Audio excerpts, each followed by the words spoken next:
Hey, hi, I'm Mona. This is Chit Chat. I wanted to do one of these real quick because remember I told you guys I was making the dog food and stuff in the last video, crock potting it. So this is what it looks like. I actually mixed it all up, got everything ready, and I packaged it ready to go in the fridge. But this is what it looks like. Let me get a spoon. You see how it looks? Shredded chicken, blended carrot, and rice. So this is how I made that. Okay, I'm gonna tell you how I made it very easy, and it's very cheap. That's four chicken legs right there, and each one of those containers will last me maybe 2 or 3 feedings. So that would be considered like 2 or 3 cans, I guess you could say. And so we have 2, 4, 6. So that means that's about 6 cans of dog food right there. 6 cans.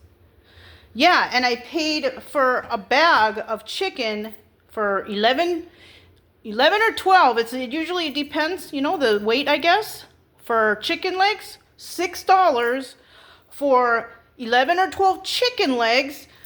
What I do is I put either 3 to 4, because that's what will fit into the crock pot. So I'll take, this time around I use 4. So I put 4 chicken legs in there.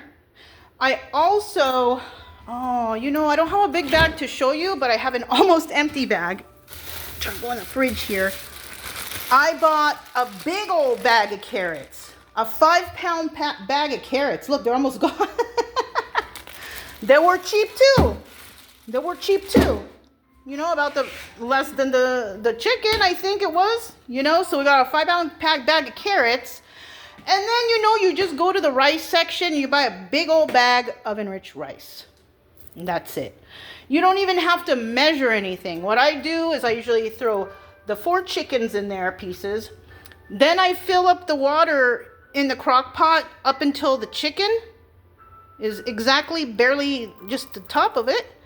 And then I take either 4 big carrots or maybe 6 medium, it's about that size carrots. Throw them in there. Throw a little salt in there, just a little bit, not a lot. Sometimes, this time around, I put a little sprinkle of turmeric in there. And then, what else did I put? Oh, and then you cook it. Then you just let it cook like that all day. If you get up in the morning, you just throw it all together like that, it will cook all day. And by the time dinner time comes, their food's ready. But for me, I already have packages ready here, so I have it, ready. But when I get down to the final container and there's 2 feedings in there, one for him and one for her, that's when I'll start the crock pot, and then so by the time their next meal comes around, they'll have a new batch ready. And then you just cook that all, you cook everything, and then you take out, when everything is cooked, you take out the carrots, you put them in the blender, you take some of the liquid from the crock pot, put it with the carrots, and you blend like a puree, like a carrot puree. And then from there, you don't put the puree back. No, because you still have water and chicken in the mix there, right? Now, you can do it one of 2 ways. No, this is the best way. The best thing for you to do is to get that chicken out and debone everything. You got to take all the bones out of there. Dogs can't eat that. It can get stuck on their intestines and all that stuff. It's dangerous. So you have to separate the chicken from the bone. Throw the bone in the trash. Don't give it to the dog. Just throw it away. You don't need it. Throw that away. And then throw the chicken back into the pot. And then with the liquid. And then you throw a cup of rice in there. About a cup. I just kind of just eyeball it. And then you throw the top on, and then you just wait another 30 minutes, until the rice is cooked, or 40 minutes, whatever, Because the rice is rice anyways with the crock pot. It's no overcooking, undercooking. It's just rice in a liquid, it's not really, it's doggy food, you know what I mean?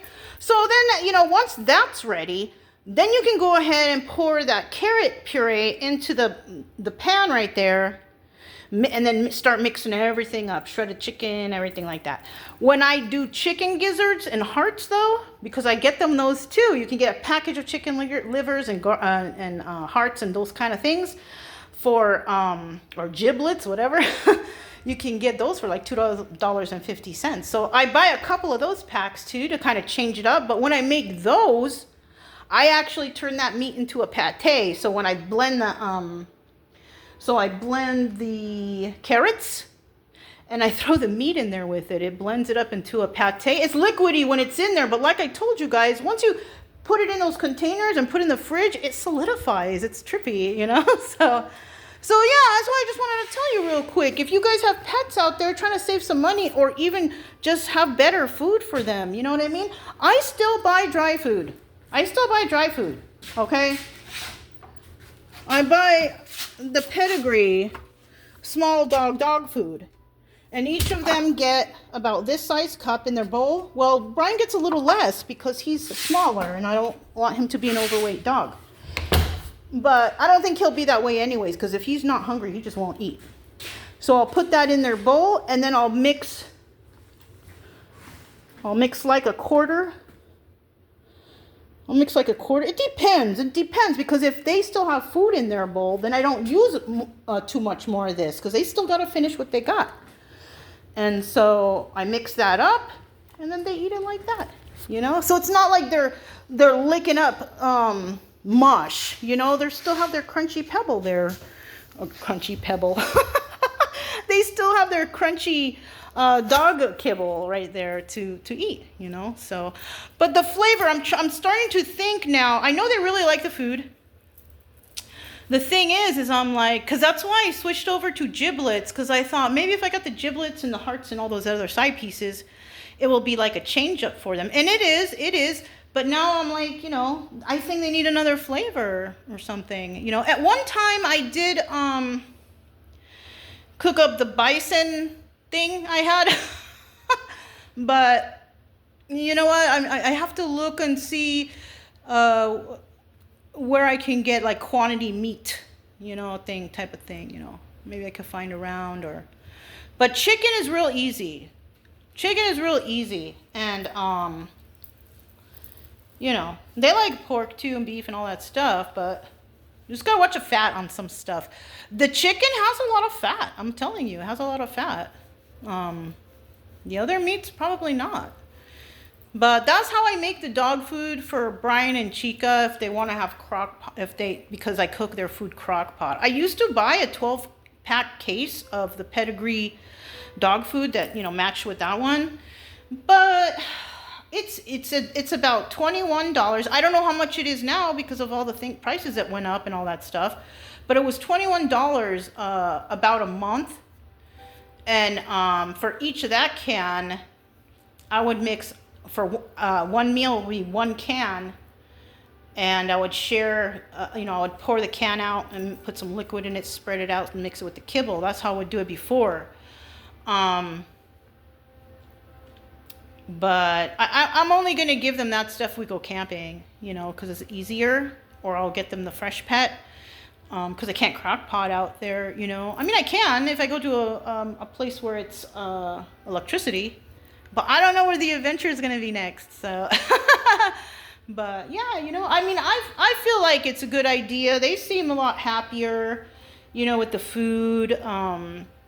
Like I've put food there and they didn't want to eat it, but that was when we were on the road, when it was just regular plain. Like they want flavor, you know. So now they're happy with the meal, and they're in good health right now too. So everybody's doing okay. I guess I felt kind of chatty again, but that's all I have for you guys. I'm Mona, this is Chit Chat, and I was trying to teach you guys about doggy food. And I'll talk to you next time. Bye.